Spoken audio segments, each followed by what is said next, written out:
All right, so today I'm going to be talking about the high, solid, low, which is basically a performance tool.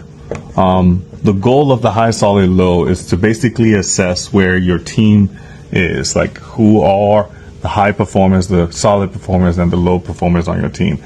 You see this quite often in organizations when they are trying to improve their overall quality. Research kind of shows that about 15 to 20% of your team, ideally in most companies, are in that high performance range. You've got about 60%, call it maybe 70%, that is in the solid. And then you've got another 15 anywhere to 25% that is in the low.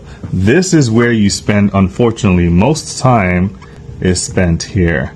And it is time wasted. And so strategically, what you want to do is, yes, focus, unfortunately, on the low performers. And then what we always kind of encourage is you want them to level up or level out. In essence, are they going to step up to the expectations? There are actions that you need to take here, right, wrong, and different. The focus is obviously to improve efficiency in your company. And so you want to, not that you're not going to have one-on-ones with your high performers or your solid performers, but you definitely want to have one-on-ones with your low performers. And then in those one-on-ones, you're checking in on actions given, right? Or tasks that you've assigned, right? They also want to have clear expectations that are documented, okay? If it's not written, it didn't happen. And then really you want to, if I were giving guidance, I would say make sure you send a follow-up email, setting those clear expectations.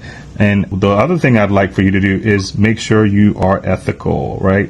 The goal is to improve them, not to decrease them. The goal is to level up, not to level out. And so if you have a high performer that's doing well, you wouldn't spend as much time. If you have a solid performer, you would encourage him.